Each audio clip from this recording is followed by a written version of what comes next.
and welcome to the Cop Table podcast, where tonight we are previewing the Liverpool versus Manchester United game this coming Sunday at Anfield. Joining me once again is Jay Riley. You can get Jay on the Radio City Fan Friday talk show. Follow him on Twitter at the Cop HQ, and now regular with us on the Cop Table. So, welcome back on again, Jay. How are you? Yeah, not too bad, thanks, Peter. It's great, isn't it? You know, looking forward now to this game against Manchester United after beating Tottenham last weekend, and Liverpool is just absolutely flying at the moment, and the only team that we failed to register a victory against in the Premier League this season are now coming to Anfield, and you know we've got a job to do on them on Sunday. Yeah, we'll start off by going back over our game at the weekend against Tottenham. A very good 3 points, come away with a 1-0 victory. Roberto Firmino with the goal. Thought we played very well. Tottenham sat deep for the majority of the game, didn't he, and tried to hit us on the counter-attack second half. And we was holding on slightly, I thought, towards the end of the game, but we got the job done, 3 points. And just give us your thoughts on the performance in that game, please, Jay. Well, yeah, going into the game against Tottenham, people were sort of expecting Liverpool to roll them over quite easily because Tottenham had quite a few injury issues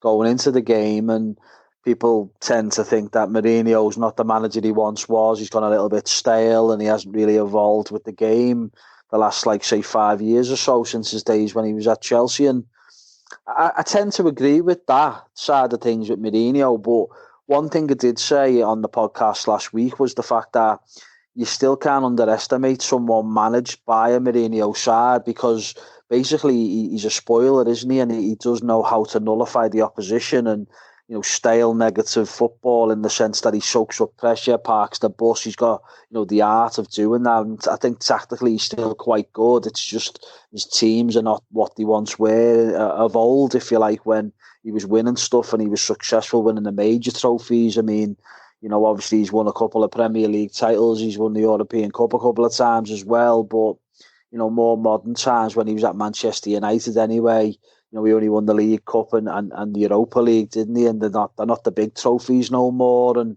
he weren't really competing for them either under Mourinho. And he sort of had a little bit of a hit and miss start to his Tottenham managerial career, if you like. I mean, they've had a couple of good wins, but they've also suffered a few, you know, poor losses as well. So, you know, it's been an up and down start for them, and they had injuries going into the game. But you're always had to respect the fact that it was coming up against a Mourinho managed side, and he would have had a point to prove, because when he was Manchester United manager, you know, he lost his job, didn't he? When he came to Anfield, we beat them 3-1, and that was it. Then, and you know, he got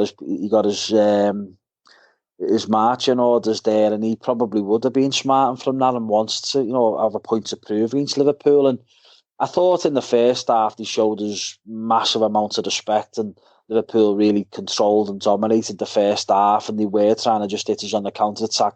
You know, pretty much what I expected from them, really. But Liverpool nearly scored so early on. I think it was after 2 or 3 minutes.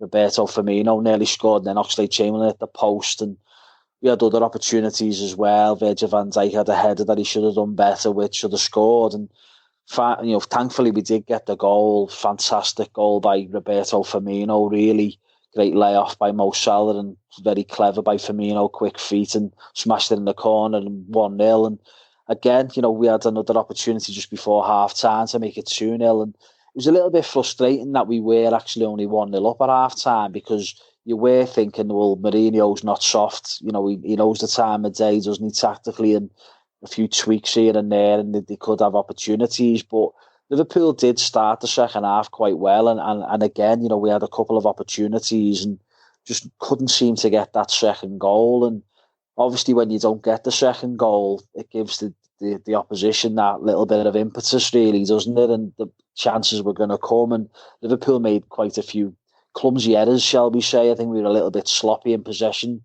at times, and even though it was quite a good performance in patches, a few players did seem to struggle a little bit. I mean, Joe Gomez was absolutely outstanding in the Merseyside derby, playing amongst, you know, a lot of our fringe players and youngsters.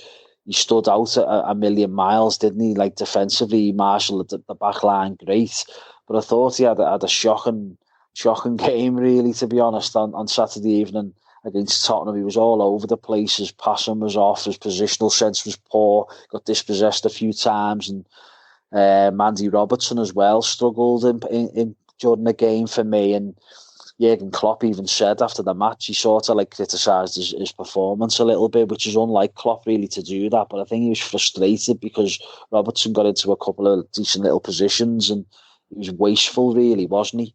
Gini Wijnaldum also got caught in possession late on in the game, which nearly led to a goal as well. And Spurs did have their opportunities. I mean, Son should really have scored, and how Lo Celso missed his opportunity, God only knows. But, you know, thankfully he did miss and put it wide. And Alisson made a couple of good saves, more about his positional sense, really.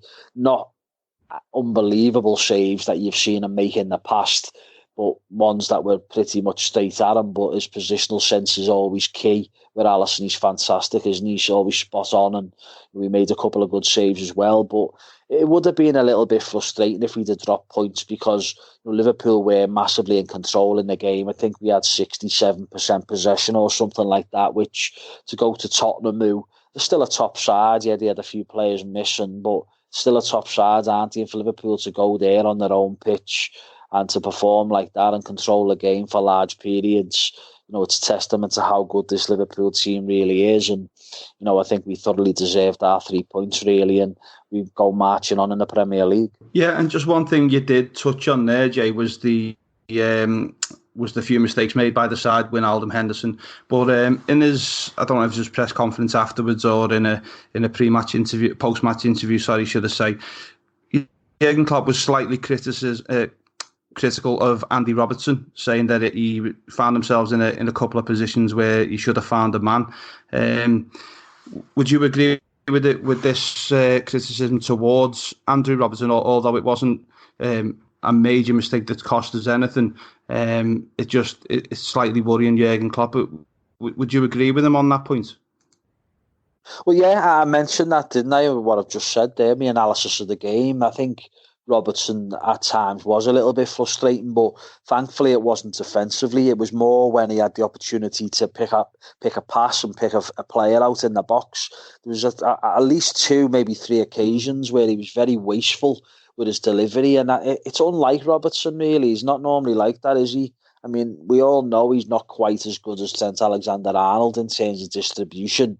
He's arguably better defensively than Trent, but you know, going forward and assists and delivery into the box, he's still very good. It's just not quite to Alexander-Arnold's level, and he had the opportunities more so than Trent did, to be honest, in this game, and he was a little bit wasteful at times, and it was a little bit surprising that Klopp actually mentioned him in his after-match, you know, the talk after the game when he was speaking about it, and you could see he was frustrated because, you know, Liverpool should really have been 2 or 3-0 up before Tottenham started having their chances, and it would have been infuriating if we did drop points because of the openings that Liverpool did have and waste, and quite a lot of them opportunities were wasted by Andy Robertson, really. Not necessarily shots at goal, chances to score. I'm talking about picking a pass, picking the right pass, and, you know, picking a red shirt out in the box in a dangerous area. And you could see Klopp was frustrated, really, because it was a game that Liverpool should have really been out of sight and 3 points wrapped up early on, and they weren't really, and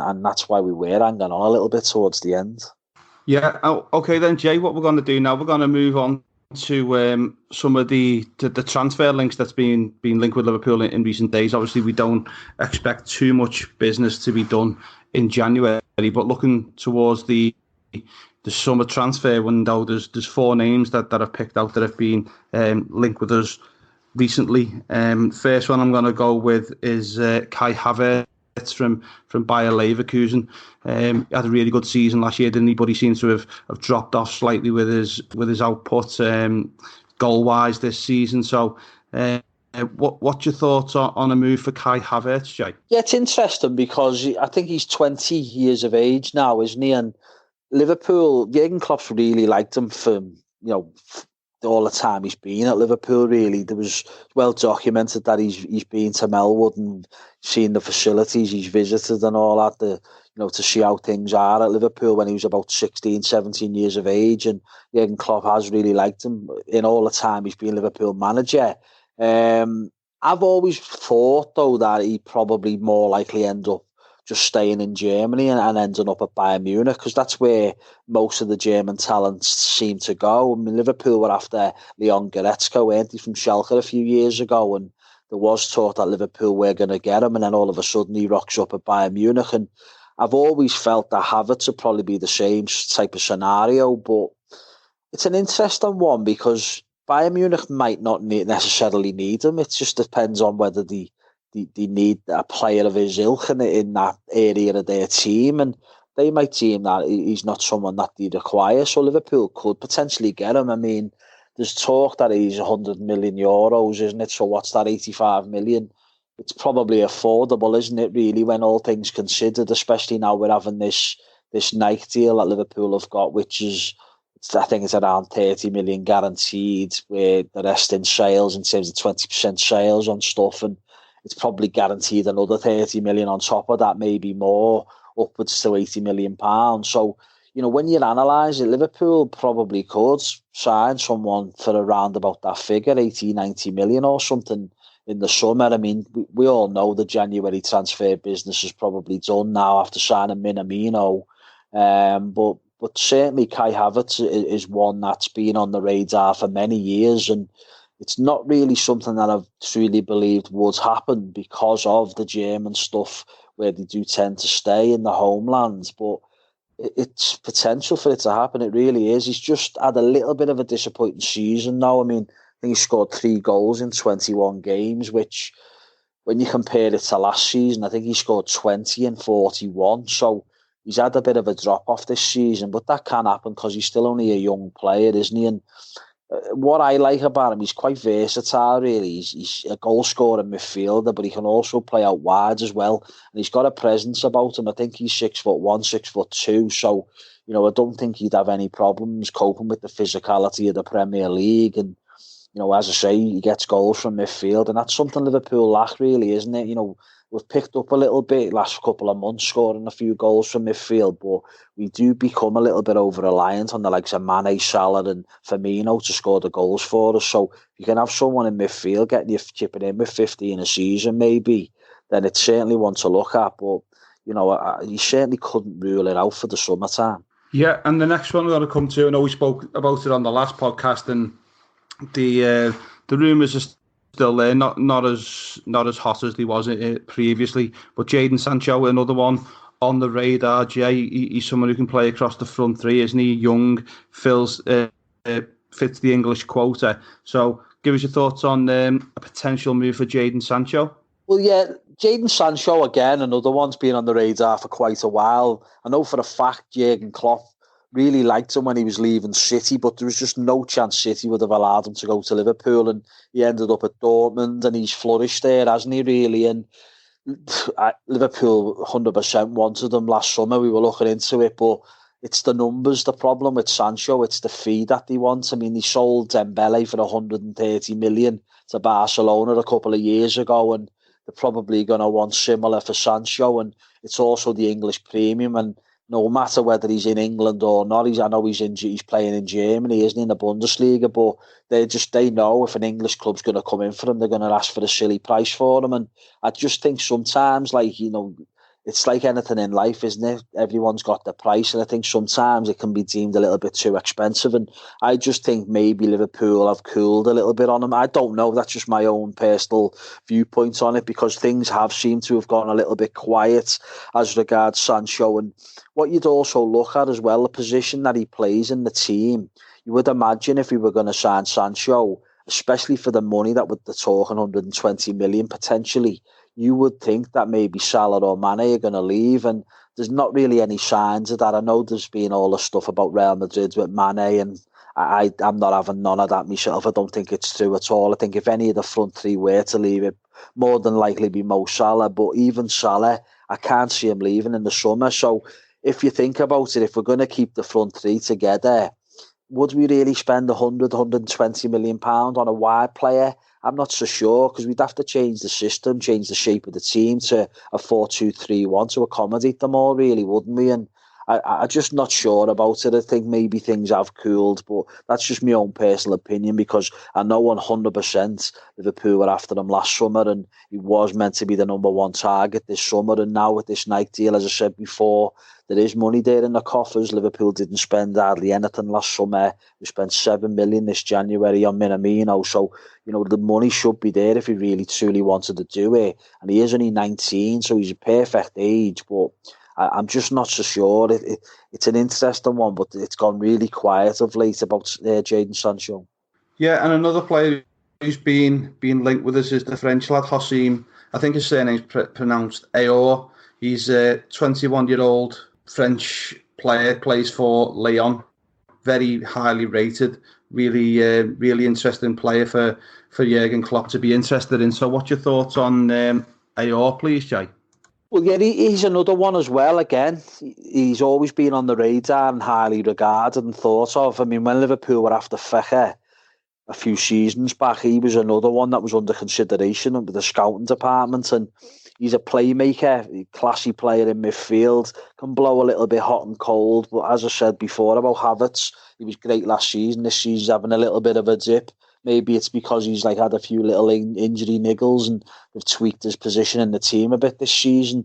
But the thing where the French lad, I'm not even going to try and pronounce his name because it's a mad one, isn't it? But he just looks quality.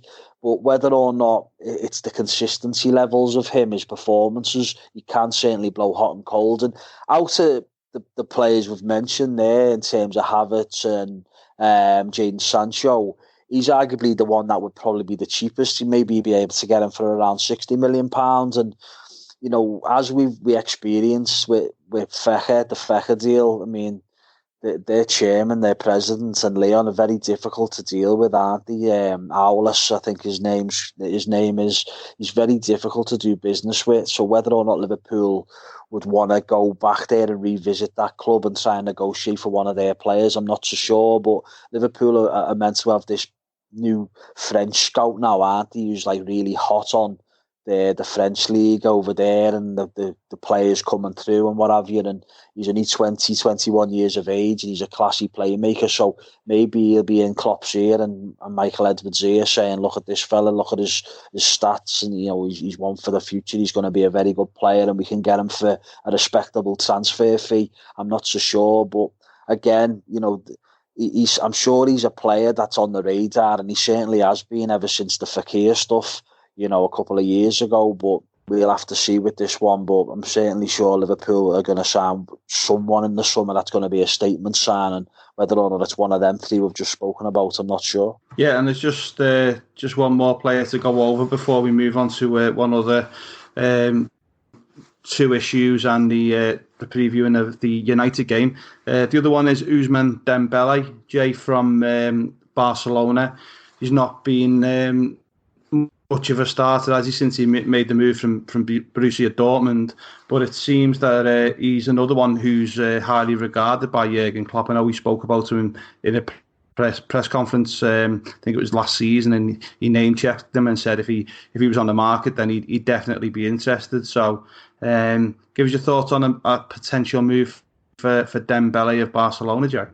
Pretty much like we've spoken about on all of the players there that we've mentioned. Dembele is another one that Klopp's liked for a long time, back in the days when he was at Rennes in France. And then, of course, he got his move, didn't he, to Borussia Dortmund for a healthy sum of money, and he wasn't there for very long, and he ended up at Barcelona. And quite right in what you're saying there, Jurgen Klopp's even spoken about him in a press conference, hasn't he, about the potential of a season-long loan, I think it was, at the time. And Klopp was mystified by the reports of it and the question, but it's clear to see that he's a player that he really likes. And it's an interesting one, isn't it? Because there's talk that he could be available for around £80 million. And if that's true, I mean, we all know it's been well documented that Barcelona still owe Liverpool money for the sale of Philip Coutinho. And you just never know, do you? I mean, I know the different transfers, but because they owe us money, you just never know in football. He's a player that Jurgen Klopp really likes, and again, he's a wide player though, isn't he? A bit like Sancho. So you'd have to say, well, would Liverpool have to change the system and change the shape to a 4-2-3-1 to sort of like accommodate them all? And you wouldn't be spending that type of money on a player, and especially someone who Jurgen Klopp really admires and has for a long time, to not play him. I mean, he's 22 now; he'll be 23 in the summertime. So Liverpool were going to get him in the summer. Obviously, he's going to be turning 23 then, and he's at a great age, perfect age, a few years older than Sancho, so a little bit more experience, shall we say. But you'd have to question his attitude a little bit. I mean, he's not meant to be the best, is he, in terms of he's a bit lazy, he's missed training quite a bit, and I don't know. It's a difficult one to assess, isn't it? Because, as we all know, Klopp really likes him, but things change in football, don't they? Relatively quickly, and maybe he's gone off the idea of Dembele, but it's certainly one to look at in the summertime. And as I say, them 4 players now that you've asked me about and that we've mentioned, with the new sponsorship deal with Nike, I mean, who knows? Liverpool may well dip in and sign one of them 4 for a big amount of money, and a bit of a statement signing, if you like. And it all depends on what Klopp and Michael Edwards see fit to do and what they want, because I don't think they'll be forced or backed into a corner just to sign a player for the sake of it, to make a statement signing. But let's be honest, all 4 of them players are very good players, very good footballers, and they'd improve Liverpool. There's no doubt about that. And as fans, we wouldn't argue or complain, would we, one little bit, really, if one of them 4 was signed. And it's going to be interesting, and I'd like to think in the summertime, it's sort of like you're looking at it, aren't you, thinking like, no, you're not going to push me for an answer on it, but it would be nice if we sign one of the 4. Yeah, just one thing about Dembele as well. I don't think his injury record is too clever either, and that's one of the things that I know the backroom team, Michael Edwards and all the analytical people, they look at things like that, don't they? So potential move for him, we'll have to wait and see, won't we? But just some more news closer to home, Jay, is there's been talk of a new contract for Gini Wijnaldum. Obviously, most of the main squad now are all signed up to long-term deals, aren't they? And it seems only Wijnaldum's one of the players who isn't yet to put pen to paper on a new deal. But the sounds of it as coming out of the rumours are that he is going to be signing a new contract, and it's got to be a no-brainer, hasn't it, really, Jay, to sign Gini back up again? I'd like him to sign, yeah. I think he's a bit of an unsung hero. Very important player in my eyes. I think the only thing is he's approaching 30 years of age, and Liverpool have given new contracts, haven't they, to the likes of James Milner and Jordan Henderson, and I just think maybe they're looking, thinking, he's not getting any younger, is he? And if Liverpool could maybe get, 40-50 million for him in the summertime, maybe they would deal and sell him. But I would like him to stay, and there is the vibe now, a few little whispers going around that he has been offered a new contract to stay. And, for him himself, the attitude and, 100% every single game, the effort that he puts into games, I think it's fantastic, really, because you look at the likes of Henderson and Milner and even Adam Lallana, they're all on in excess of $100,000 a week. Gini Wijnaldum's only on reportedly $75,000 a week. Now, it's quite a lot less, isn't it, than his teammates? And no one can say them other players are any more important than what Gini Wijnaldum is, really, the players I've just mentioned. They're certainly not Milner and Lallana, because, Wijnaldum is a first-team regular. The others are just fringe players, aren't they, really? And I know Jordan Henderson, he's different because he's the captain of the football club. But, when you think about it, it's a little bit unfair in terms of the wages that he's on. And he's deserved a new contract, in my opinion. I just think it's more down to the fact that, whether or not they think it's his age. And that's why they might look at it and think, you know what, let him move on then, and we'll sell him in the summer. But personally, I think it'd be great if he could stay, because this group of Liverpool players, I mean, we don't really want to split it up, do we? We talked on the last podcast about Lallana maybe getting a year extension, and he's been important to Liverpool over the last couple of months when we've had a few injury issues. And, Adam Lallana's the wrong side of 30, whereas Wijnaldum's 29, not quite 30 yet. So to me, it's a no-brainer, and he has to stay. I'd love him to stay, and the rumours is that he will sign a new contract, and it'll be great for the lad, really, won't it? But it's one that's going to rumble on. So until he basically put pen to paper, then the jury's still out on it all. But would I like him to stay? Of course I would. Yeah, also a big mate of Virgil van Dijk as well, isn't he? The two Dutch lads together. So yeah, be important, in my opinion, to keep him at the club long term as well. Right then, Jay, just looking forward to the game on Sunday. Massive fixture again.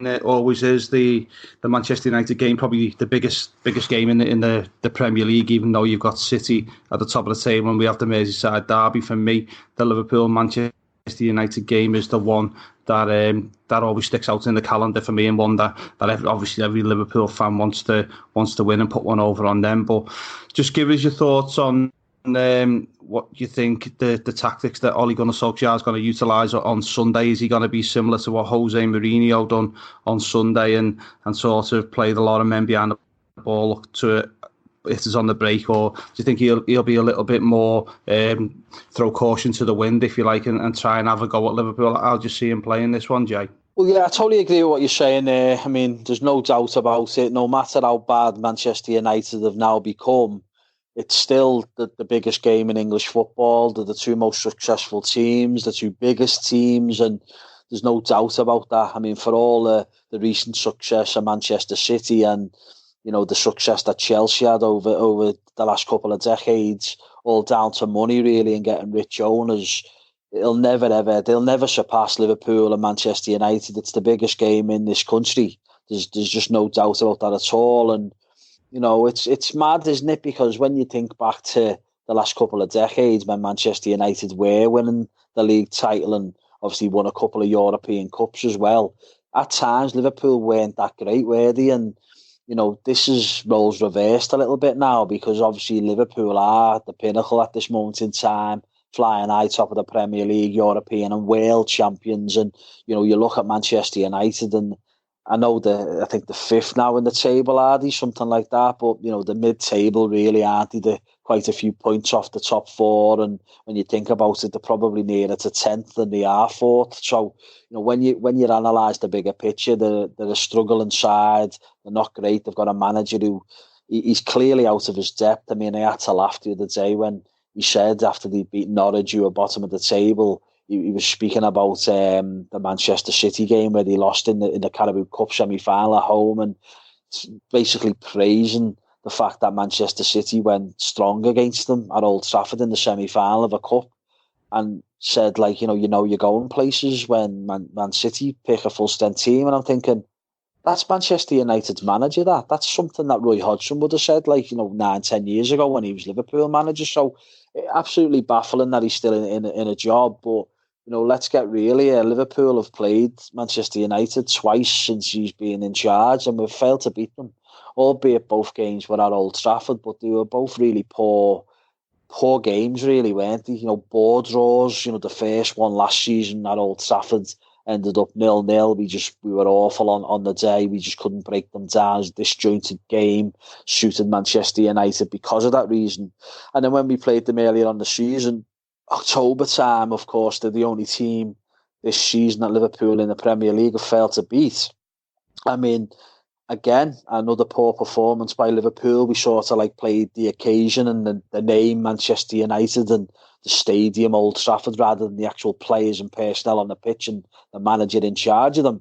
I just thought it was very disappointing, really. It was like we had a mental block being at Old Trafford. And yeah, okay, you could argue that the goal that they scored shouldn't have stood. VAR should have ruled it out, really, for a foul on Divock Origi in the build-up to it. But it didn't go our way and we were 1-0 down. There was plenty of time left in that game for Liverpool to get back on level terms and win the game. And we just never really got going until late on and made a few substitutions second half and started to get a little bit on top. We left it too late, and thankfully we didn't lose the game. We did get a late equaliser through Adam Lallana, but just frustrating, really, to yet again go to Old Trafford and not turn up to the levels we know what we're capable of and put them in their place, really, because it is a very poor Manchester United team. Even the most loyal and optimistic of Manchester United fans would admit that it's not a good time at the moment at Old Trafford. They are a poor outfit, and Solskjaer, he does look out of his depth. But to be fair to him, he has ended up getting some decent results against the top teams, and I think that is a lot down to the fact that the way he can set them up now, because they are pretty much a counter-attacking team and a mid-table team, basically, who know how to play against the top teams, who allow the opposition, like your Cities, like your Liverpools, like, for argument's sake, even, I still think Tottenham are a decent side. I know they soaked up the pressure against Liverpool, but they have still got players, in my opinion, that squad that's better than Manchester United, the same way as I think Chelsea have as well. But when United play these better teams, they tend to drop off and let the opposition have the ball and try and hit them on the counter, soak the pressure up and hit them on the counter attack with the pace of Daniel James, Marcus Rashford, and Anthony Martial, and it's worked for them at times. I mean, they had a decent run of results, didn't they? They beat Tottenham at Old Trafford,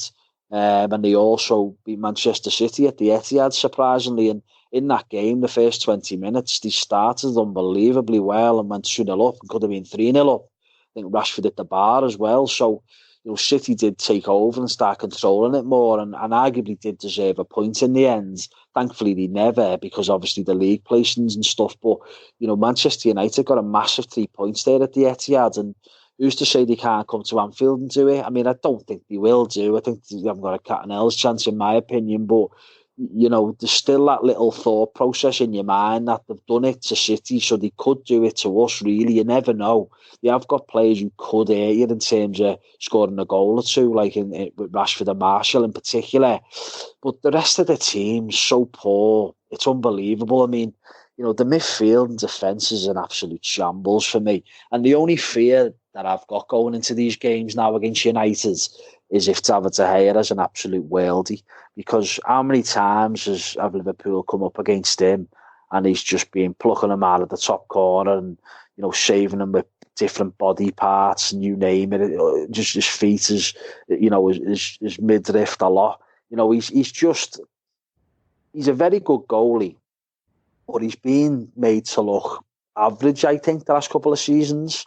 But he always tends to turn up against Liverpool. And, even if you look back to last season when we beat them 3-1 at Anfield, the 2 late goals we scored through Shaqiri, both of them took deflections.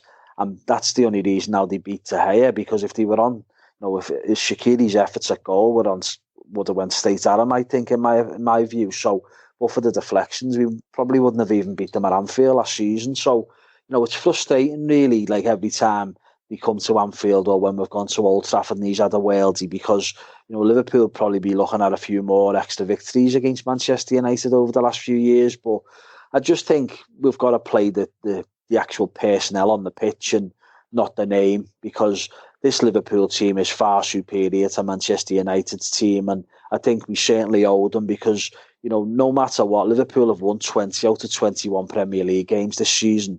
And it's absolutely frustrating to think the one game we dropped points was against the worst Man United team for probably 30 years. So on Sunday, it's time to rectify that, really. And it's all about getting the 3 points. Don't get me wrong, any win will do, because it doesn't matter now. Liverpool just need to keep on getting these 3 points and churning out these victories and winning this league as quickly as they can. But it would be nice, wouldn't it, to give them a bit of a hide and put them to the sword, 4 or 5, because I'm not trying to be in cloud cuckoo land here, but we are more than capable of doing that to this Manchester United team. We really are. I mean, an early goal could be key, because, if Liverpool do get to half an hour and it's still 0-0 and maybe even half time and it's 0-0 or they take the lead or something, who knows what could happen then. But I just think if Liverpool, get the first goal and score within the first 20 minutes, then the floodgates could open, really, because they can't just sit back for the whole 90 minutes. They'd have to come out and play and have a go with us. And I just don't really think they've got the players, really, to do it. I mean, as much as we slate Pogba, I mean, he is a player that can probably a 30, 40 yard pass to unlock a defence, but he's injured, isn't he? McTominay's probably another, other than Pogba, he's probably the next best midfield player that they've got, and he's injured as well. So they're going to have the likes of Fred and Matic in there, and let's be honest, Fred's been absolutely terrible, hasn't he, since he's joined United for 50, 55, 60 million pounds. And Matic is good at what he does, but he's slower than me and you, do you know what I mean? It's like our midfield should totally overrun him, really, with the energy levels and the quick thinking that we have there. And I just can't see them coping with our movement, to be honest. And I just think they're really poor defensively. I mean, even Harry Maguire was meant to be injured, but he played against Norwich, so he's likely to start this game now, isn't he, on Sunday? But again, he's another one. Turns like a ship, really slow player. And I just can't see them living with us. An early goal is what we need, but I can just see Liverpool giving them a hiding. I think we're due. If you look at Liverpool's last few results that we've had, I mean, 1-0 against Tottenham, 2-0 against Sheffield United without getting out of second gear, 1-0 against Wolves. I know we give Leicester a hiding, didn't we, on Boxing Day, but even before that, we only beat Flamengo 1-0 in the World Club Cup final, 2-1 against Monterrey. Really not a great performance against Watford either, just before Christmas time when we won 2-0, left it late to get the second goal. So Liverpool have not really given many hidings out lately. The only one we've given it has been Leicester, when it could have been 7-8, you name it. We were scintillating on that night, on Boxing Night. So I just think Liverpool are due to give someone a hiding. So why not on Sunday against this Manchester United team? Yep, cheers, Jay. I'm not too sure about the Matic thing with the running, but I'll be able to walk faster than him. I know that. I'm not too sure about being able to outrun him now. But just looking towards the Liverpool side for this game, Jay, we've got players coming back from injury. We've got Fabinho now, looks like he's back in training, Joel Matip. But do you expect the same lineup that went to Tottenham? Do you think Jurgen Klopp says to them starting 11, including Oxlade-Chamberlain, go again and we'll play that same team? Yeah, I think he'll keep the same team, pure and simply because Joe Gomez was poor against Tottenham, but the 10 games before that, he was absolutely outstanding. And the partnership he's got going with Van Dijk's been excellent, because we've kept so many clean sheets now on the spin.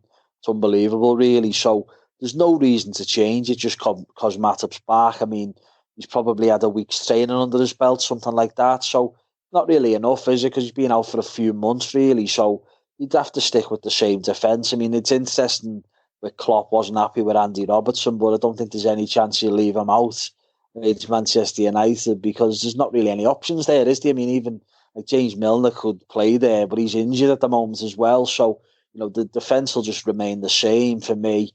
In midfield, I know Fabinho's returned to training now as well, but again, another situation where he's been out for 7 or 8 weeks. So, you can't see him coming straight back into the side, can you, really? And I just think when you've got Wijnaldum and you've got Henderson, who've done really well, haven't they, of late, in the absence of Fabinho, there's just no real reason to rush Fabinho back, is there? I think he'll be on the bench for the game. And Oxlade-Chamberlain's just come back from an injury. He started against Spurs last week.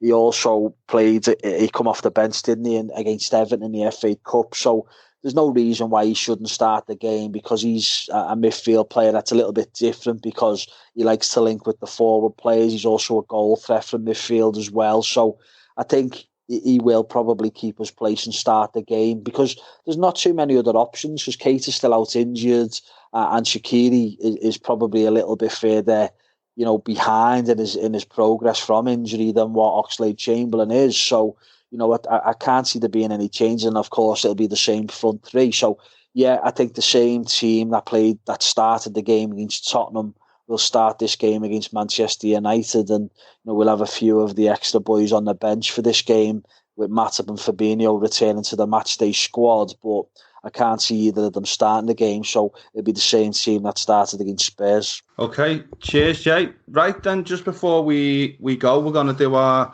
score predictions like we do on the podcast every week. So give us your thoughts on a scoreline, Jay, and your thoughts for them, please. Yeah, well, as I said before, I think it's about basically getting an early goal. Because if Liverpool get an early goal, and the floodgates could really open with this Manchester United team. And as I said last week about Tottenham, I do respect, I respected Tottenham last week because of the Mourinho factor. I only respect Manchester United in this game because basically they've got a couple of good attacking players, and that's pretty much it. I don't respect the manager Solskjaer because I think he's so far out of his depth. It's painful. It's like basically Roy Hodgson being their equivalent to Roy Hodgson managing them. I think he's totally out of his depth. He's clueless.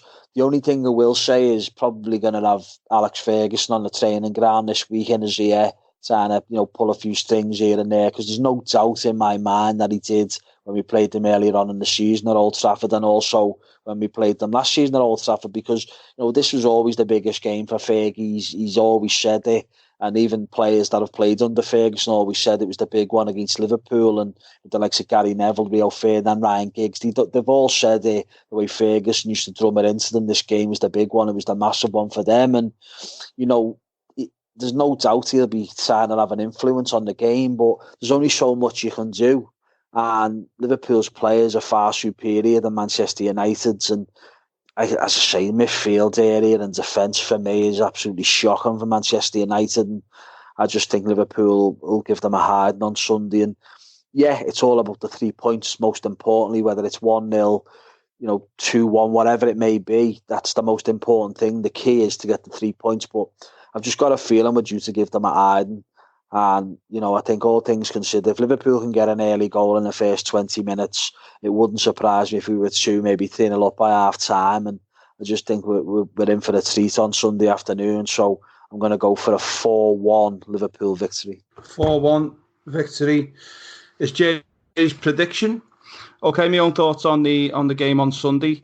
Yeah, I think Liverpool are far superior to this Manchester United side that's going to be coming to Anfield. Obviously, we're going to have the home crowd behind us. The place is going to be absolutely rocking. But I'm just going to rein my prediction in a little bit more than Jay's. I do think we will. We're obviously going to outpass them. We're going to outplay them. And I think they will try and sit back and hit us on the counter-attack. And we may have to be a little bit patient with the first goal coming. But I think we will have far too much for this Manchester United side. Like I say, we've got world-class players all over the pitch, and United are struggling to find 1 or 2 world-class players in this side, aren't they? Obviously, the goalkeeper and possibly Rashford is coming into that category. But I'm going to go with a 3-1 victory for Liverpool. I think we're going to see Salah on the score sheet this Sunday, and possibly Bobby Firmino again. I'll go for 2 for Bobby this season, not scored at Anfield, and I think he'll get two will come along at once. So yeah, 3-1 victory for Liverpool is my prediction for this game on Sunday. Right, just before we go, I have to say thanks once again to the LFC Day Trippers for putting out our podcasts on their platform. Big thanks to the @Liverpool Online Facebook, Twitter, Instagram page for putting our podcasts out on their platforms as well. Don't forget to keep up to date with the No More Knives campaign, which we've been supporting from last season, and Paul Bentley and all the lads over there are doing some really good things in the fight against the knife crime in Merseyside and the surrounding areas. I know Paul's been into Walton Prison this week and been speaking with a few of the offenders there, trying to get a reasoning behind what's going on, and he's doing some really good stuff. So yeah, keep an eye on the No More Knives campaign with the guys over there. So yeah, thanks everybody for listening to the Liverpool versus Manchester United preview podcast on the Cop Table, and we'll be back with you next week. I think it's the Wolves game. Is that right, Jay? Yeah, we play Wolves, don't we, on a Thursday night, which is very strange. I mean, I thought them days were gone with the Europa League, but we played them on a Thursday night. So they're used to playing Thursday night football because they're actually in the Europa League this season. So it's going to be an interesting one. And, obviously it'll be a tough game going to Molineux. But again, you have to fancy Liverpool. Yeah, so we'll be back with our preview. Hopefully we'll be able to squeeze that in at some point before we play Wolves next Thursday. So thanks everybody once again for listening to the Cop Table, and don't forget, share the podcast on Twitter. Give us your feedback, always welcome, and me and Jay will always reply to people who send us messages on our platforms. So thanks very much again for listening, and speak to you all very soon. Goodbye.